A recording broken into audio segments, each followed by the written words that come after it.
Goeiemôre, baie welkom by kerk. Ons het die afgelope 2-3 weke as gemeente, maar ook as wye Christelike gemeenskap en Christelike kerk Jesus se dood en opstanding gevier en herdenk. Ons het verlede naweek saamgekom in Guildford wat ons as gemeente ook dit saam kon vier.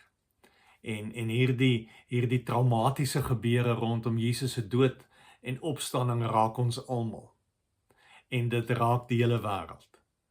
En dit het nie opgehou nie, dit het nie gestop by opstanding Sondag nie, want Jesus lewe. Kom ons bid saam. Hemelse Vader, dankie dat ons vanoggend as gemeente so mag saamkom, so mag stil word voor U. Here, dankie dat ons met oop harte hier mag sit en weet dat U die God is wat lewe.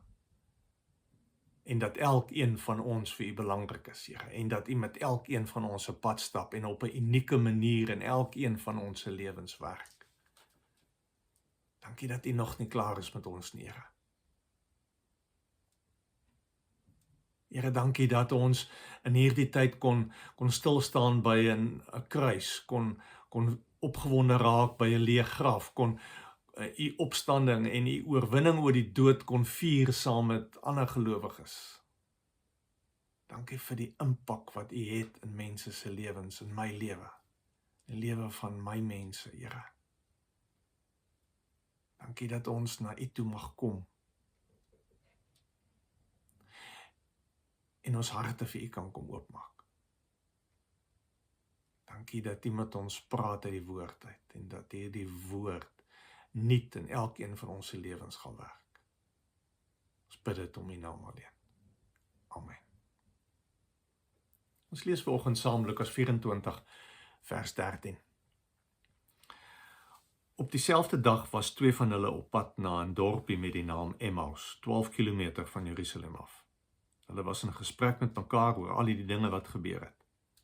Terwyl hulle so gesels en gedagtes wissel, het Jesus self nader gekom en met hulle saamgeloop. Maar hulle oë is verhinder om hom te herken. Hy vra hulle toe: "Wat is dit wat julle so ernstig met mekaar loop en bespreek?"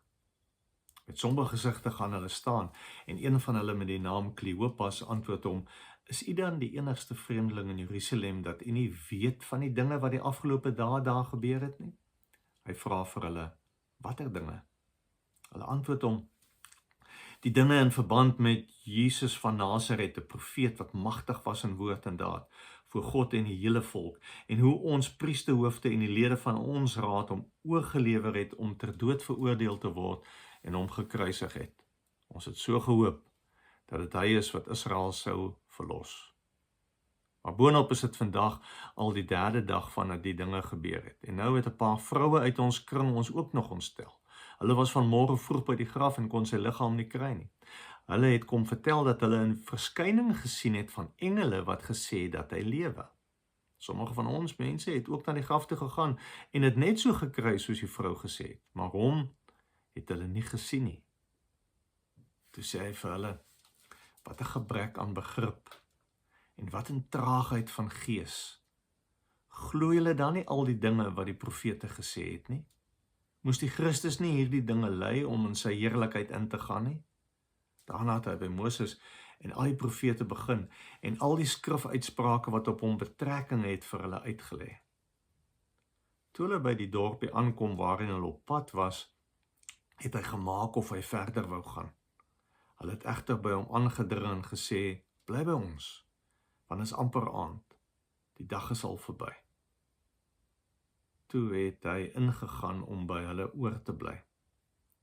Terwyl hy saam met hulle aan tafel was, neem hy die brood, vra die seun, breek dit en gee dit vir hulle. Toe gaan hulle oë oop en hulle het hom herken, maar hy het uit hulle gesig verdwyn.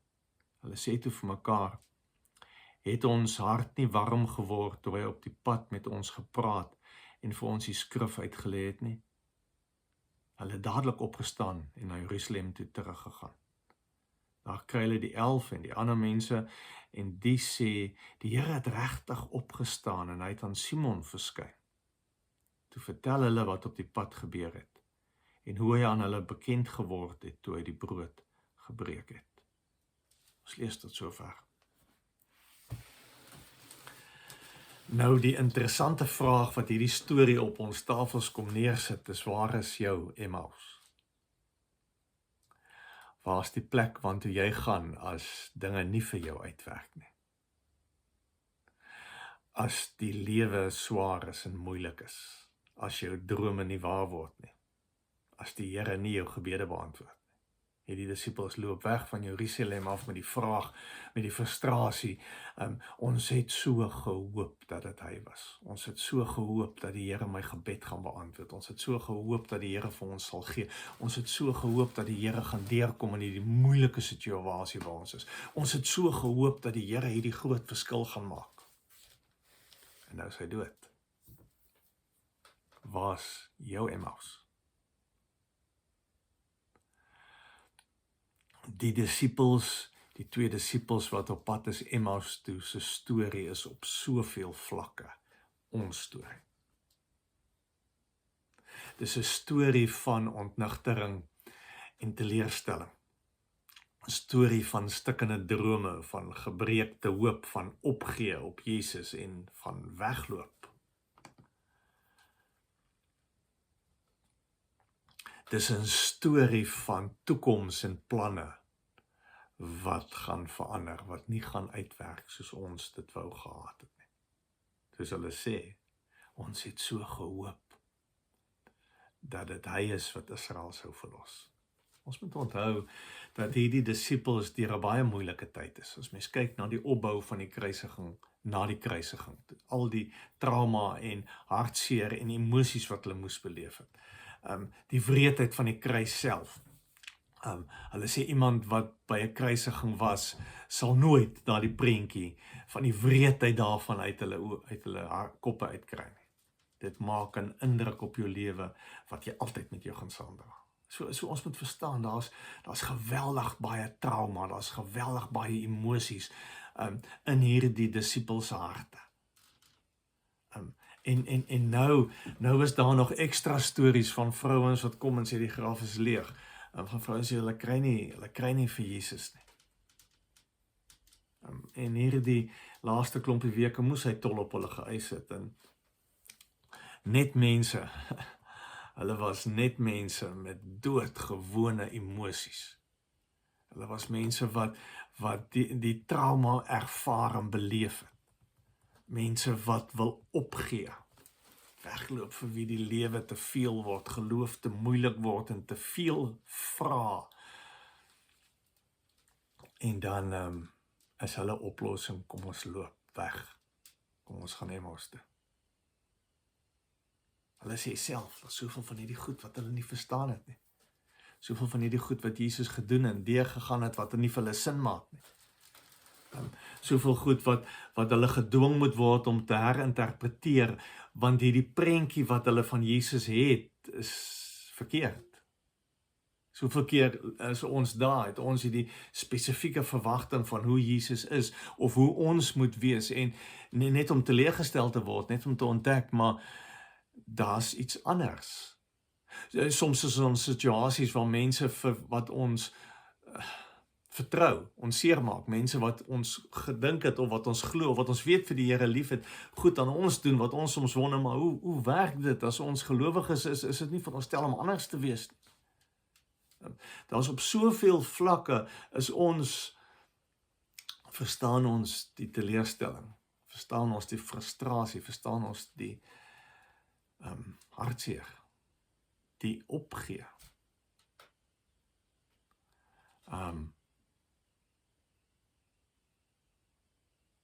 Waar is jou Emmaus?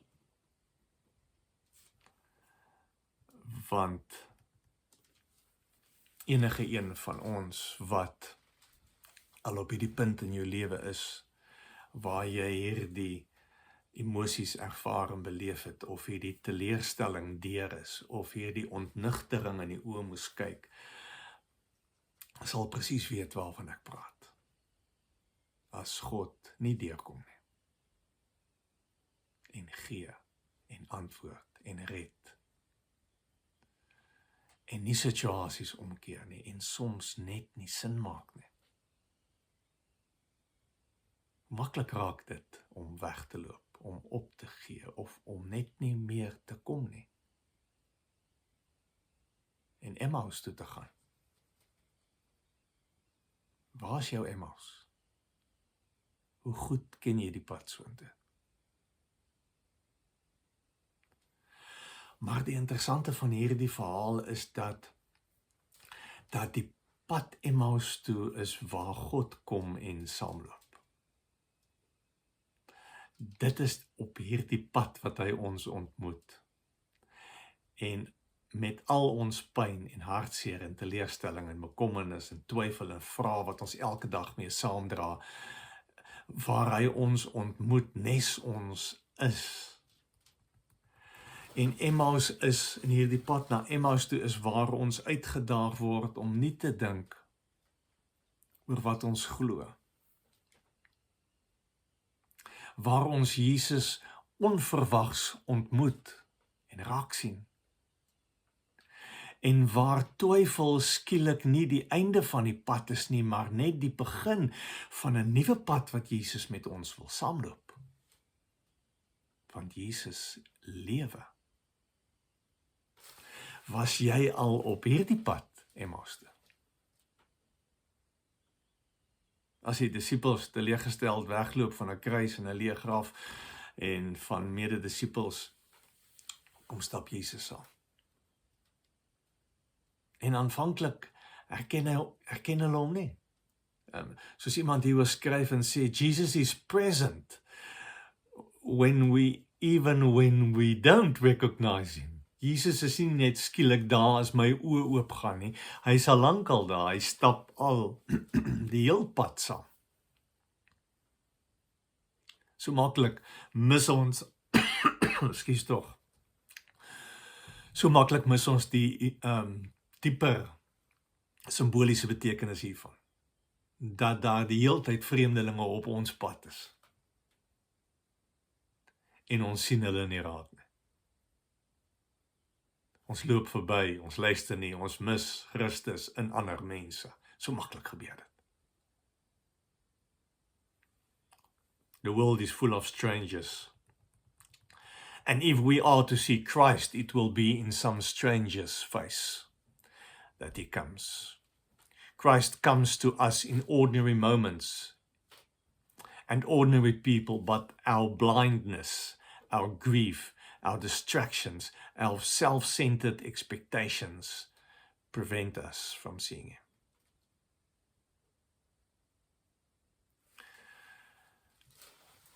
Alles in hulle lewens maak dat hulle Jesus nie raak sien nie. Wat is daar wat maak dat jy Jesus nie raak sien nie? Dat jy Jesus miskyk? Dat jy nie verwag dat Jesus op hierdie stadium, op hierdie oomblik daar by jou is nie? En dan is dit in ons geval nie net trauma en hartseer en teleurstelling en probleme nie, daar's ook ander goed, daar's ook lewens wat so vol geword het, lewens wat so besig is, dat daar nie plek is vir die Here, vir die lewende Here nie. Wat maak dat ons nie die lewende Here verwag nie, nie met die ingesteldheid leef dat daar waar ek besig is, Jesus is ook daar nie. Jesus forceer nooit sy teenwoordigheid op mense af nie. Ons kan kies of ons Jesus wil innooi. Ons kan kies of ons die oë van ons hart wil oopmaak om hom raak te sien. Hy wil inkom in ons huise, in ons lewens, in ons huwelike, in ons verhoudings met ons kinders, na ons werke toe. Hy wil inkom, hy's klaar daar.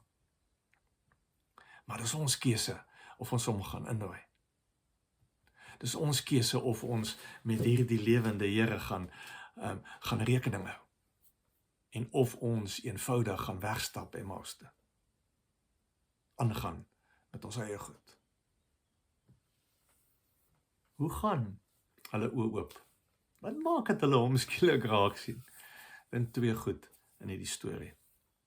Die een is, al wat Jesus doen, as hy met hulle begin praat, dan vat hy die skrif, en hy breek die skrif hulle oop. Hy werk het van 'n kant af met hulle deur. Want die antwoorde lê daar. Wie Jesus is, lê daar. wat hy in ons lewens wil doen, wie hy vir ons wil wees, lê daar. Gaan terug soontoe. Lees dit weer. Gaan lees dit weer. Want alles gaan oor Jesus en hoe hy is en wie hy wil wees. En dit steek hulle harte aan die brand. Hulle sê self, het ons harte nie warm geword toe hy op die pad met ons gepraat het nie.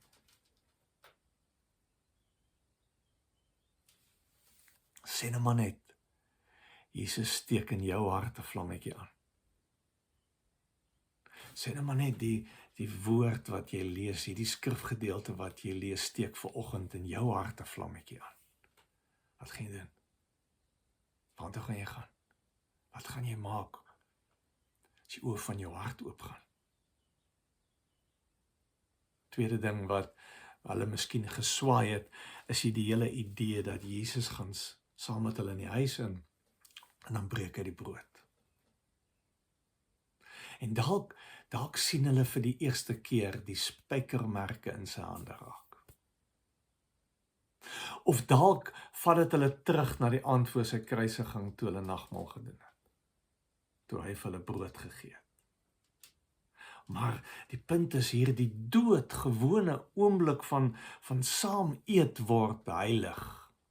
Want Jesus is daar. Jou saam eet vanmiddag, vanaand, môreoggend, saam met jou kinders, saam met jou gesin, al wat jy alleen is heilig, want Jesus is daar.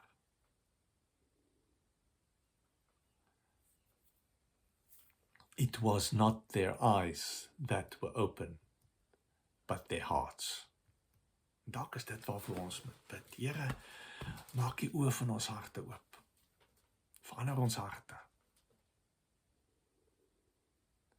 En skielik is Jesus se opstanding vir hulle reël, want hulle sien hom, en hulle praat met hom. Skielik is Jesus vir hulle reël, want hy stap saam, hy is daar. Hy is hier in brood en wyn. Skielik is die woord nie maar net 'n ou boek wat die dominee van vooraf lees nie, raak dit lewendig, want ek ontdek my verlosser in hierdie boek. Want dis waaroor dit gaan. En ons moet skuif, want hierdie Jesus is reël. En sy opstanding is nie net bedoel vir Paasnaweek en opstanding Sondag nie.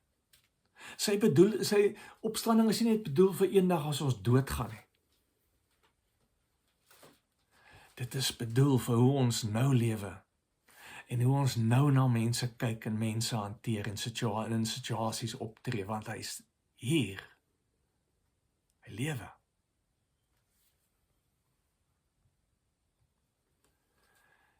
En ons is almal uitgedaag om te vra wat ons met ons Emmause gaan doen. Ons te keuse. Want die pad Emmaus toe, jy kan wegstap van Jerusalem of jy kan terugstap. Jy kan besluit, ek maak my los van hierdie netwerk, of ek gaan terug en ek connect met hierdie Jesus wat lewe, met hierdie community van gelowiges wat saam met my op hierdie journey is. Nie alleen nie. Jesus stap saam. So ek bid vir jou. Ek bid dat jou oë sal oopgaan. Ek bid dat jy, daar waar jy op hierdie pad van teleerstel, op hierdie Emmaus pad is, dat jy sal raak sien, Jesus stap saam. Hy is daar by jou. Kom ons bid. Here, dankie vir hierdie heilige oomblik. Hierdie oomblik waar U die oë van ons harte wil oopmaak. Om U raak te sien. Om U vas te gryp. Om by U te wees. Here, U ken elkeen van ons se pad Emmaus toe. U weet wat so goed wat maak dat ons wil wegstap, wil opgee. Wat is dit wat ons nie verstaan nie? Maar dankie dat U ons nie los nie. Dankie dat U kom saamloop. Dankie dat U lewe, en nie net op 'n Paasnaweek nie, maar ook 'n week, 2, 3, 4 weke later, ook elke dag van ons lewens. Maak die oë van ons harte oop om U raak te sien. Asseblief, Here, ons bid dit om U naam alleen. Amen. Ons het 'n geleentheid om vir die Here te dien ook met ons offergawes. Julle sien 'n klomp opsies hierso. Ons het julle bydraes nodig om hierdie bediening te doen. En ons waardeer elke penny wat julle vir ons gee. Mag die Here julle ook op so 'n manier gebruik in hierdie wêreld. Kom ons dien die Here met wat ons gee.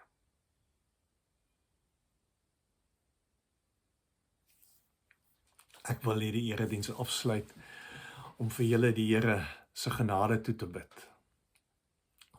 Ek bid dat jy is op jou Emmauspad vir die Here sal raak sien. Ek wil bid dat hy die oë van jou hart sal oopmaak. Nie net vir jouself, maar vir elkeen wat saam met jou daar leef. Ek wil bid dat jy sal ontdek, die Here is elke tree saam met jou. Amen.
Niks in